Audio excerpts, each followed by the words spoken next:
Hello loves! Today we're doing some bleach tie-dye and slit weaving on this tank top. Although this did already look like a dress on me, I think it's just a long tank top. It's a woman's medium. I got it for $4.79 at the Goodwill.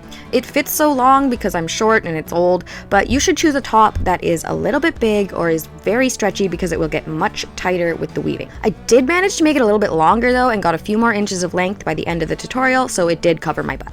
I started off with the bleaching. Now you can either dilute the bleach with water or soak your clothing in water before bleaching. I did the latter and I used straight bleach in my spray bottle, but I made my clothing damp. For the pattern, I just laid the tank down flat and scrunched small sections at a time until it was crumpled into a small packet. Then I put some elastics around it to keep it in place. Like I said, I used straight bleach in the bottle, and if you're gonna do this method, make sure you have some hydrogen peroxide handy to neutralize the bleach because things are gonna move very quickly. I sprayed both sides of the packet very well with the bleach, and while it went to work, I mixed a little hydrogen peroxide into my water, approximately a 1:10 ratio. Already the bleach was starting to work, so I removed the elastics, I gave it an extra spray, and then spread it out so that we can see the pattern. This was an experiment, so I did a few more crumples and sprays of bleach to finish it off, and as soon as I liked the way it looked, I put it in the peroxide water mixture to stop the bleaching. The whole process took about 15 minutes. After neutralizing and rinsing out the bleach thoroughly, it still smelled like bleach, so I washed it, hung it to dry, and then this is how it came out. Okay, for the cutting. First, as always, turn your clothing inside out to make your markings, and I marked out the deep V in front, where I wanted the underbust cutouts to start, and where I wanted the thigh cuts. Then I laid it down flat and opened up the bottom seam to get another 1.5 inches of fabric. For marking out our cuts, here was my rough sketch, just ignore the chicken scratch, but this is basically what I did. I made lines for the top of the underbust cutouts from my markings. Then I made sure they were centered and then made 2 marks about 2 centimeters or like 3/4 of an inch away from the lines on the inside. Make sure to leave room from the neckline V in the center. I drew parallel lines underneath the first set, also 2 centimeters apart, and then I did that again and connected the last 2 sets of lines in a point on each side. This is the section that we are removing. Then I finished outlining the 2 pointed sections using that same 2 centimeter distance. I redrew the neckline V with my ruler this time, then it was time to mark out the slits. I did them horizontally down the V, 1/2 inch apart or a little more than 1 centimeter. I also marked slits 1/2 inch apart across the outline section of the side cutouts. I marked where all the lines hit the seam on the back side of the tank so that I could continue the pattern on the back. Then I drew horizontal lines centered in the cutout sections because I want to cut that fabric into 2 to make strings to use later. On the back, I did basically the same thing, continuing from the front markings, but I made the cutout sections farther apart so that I could make the deep V in the back larger. I wanted to make small slits with my scissors just on the cutout sections at the seams just to make sure that it all lined up, but I fudged it all up and I cut slits on the outside section too, which I had to deal with later, so just don't do any cutting yet. For some reason I didn't finish drawing on the back before moving to the sides, so I folded the tank so that the side seams were in the center. Then for the bottom I drew 2 identical right angle triangles about 1/4 inch or 1/2 centimeter away from the seam using my markings from earlier. Then drew my slits horizontally just like the V neckline. Here is a closer shot while I did the exact same thing on the other side.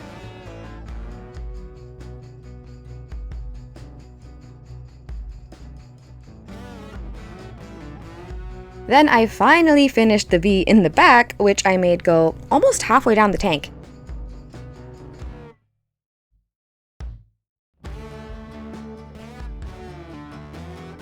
And that's all the markings. Here's the back view, the front, and the sides.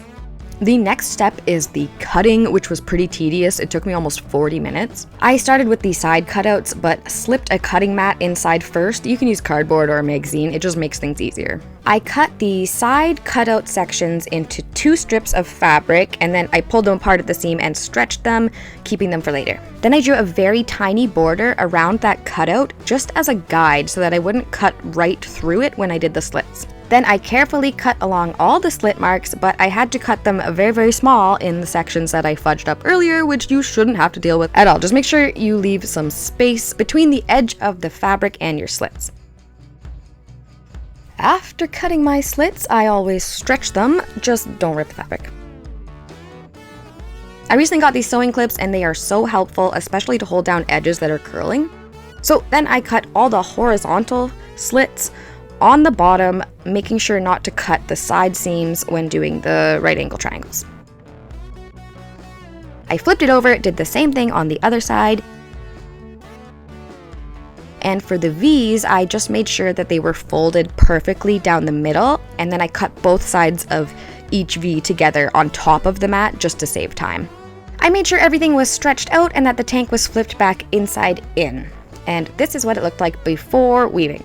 The weaving is also tedious, but it went much faster than the cutting. First, I put the cutting mat back inside to stretch out the fabric, and I started with the side sections. Around the cutouts, I did a ladder weave starting at the seam, and it doesn't really matter which direction you go. To do this, grab a strip of fabric and pull it up behind the strip above it and then over top. Then grab the next strip down and pull it up behind and over the one that you're holding. Continue this all the way around back to where you started. Basically, you're just pulling each strip behind, up, and over the one above it. I made a video just about ladder weaving narrow sections like this, and I called it t-shirt braiding because at the end it looks kind of like a braid.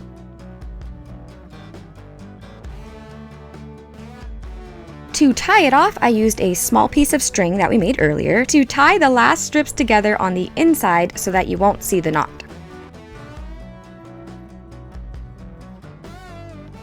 I did the same thing on the other side, but I had to take the cutting mat out because it was getting too tight while weaving.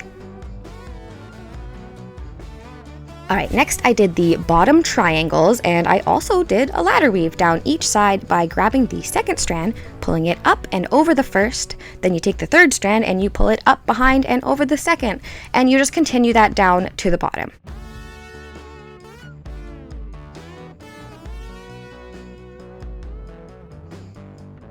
I just clipped the bottom in place while I did the other side, but you can tie them right away.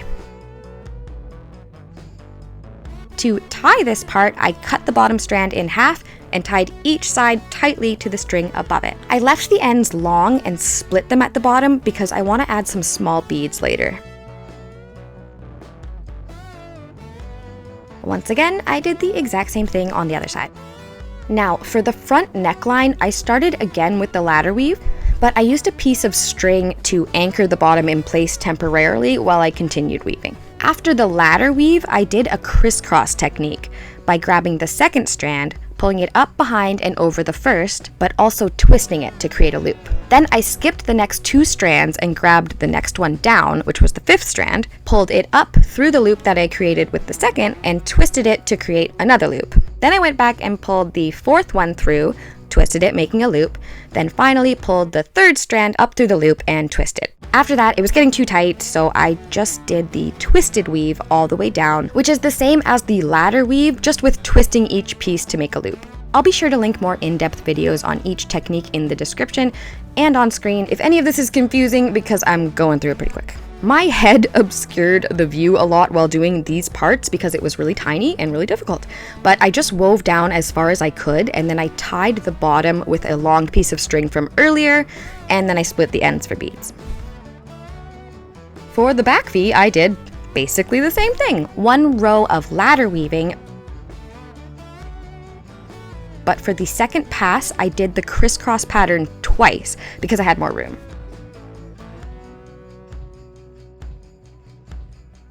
Then I continued with the twisted weave to the bottom, and then had to switch to a ladder weave because it got too tight. But I definitely made this part too narrow because I had to use the dull end of my seam ripper to help me hold the bottom so that I could tie it off the same way as we did in the front. I was going to put beads on the back strands too, but I changed my mind and ended up pulling them through to the inside instead so you couldn't see them. The final thing I did before putting it on was use small tweezers that I probably should have been using earlier to help with the weaving, and I strung 2 to 3 small glass beads onto each side of each hanging string.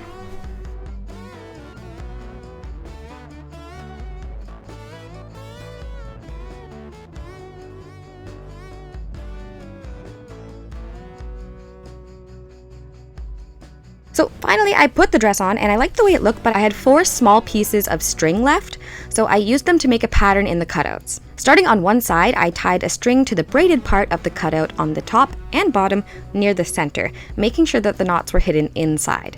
Then I crossed the strings towards the center, making an X, weaved them through the braid again, and then I pulled both strings back in the other direction, knotted them together about an inch away from the X. Then I just wove the ends of the strings back and forth, crossing through the braids until they were too short, and I just tied the ends on the inside.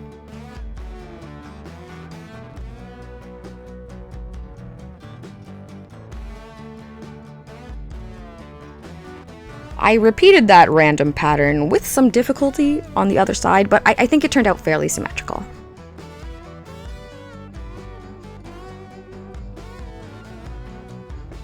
And that is the whole tutorial. Thank you so much for watching. Please let me know if you enjoyed it or if you have any questions. I love you all.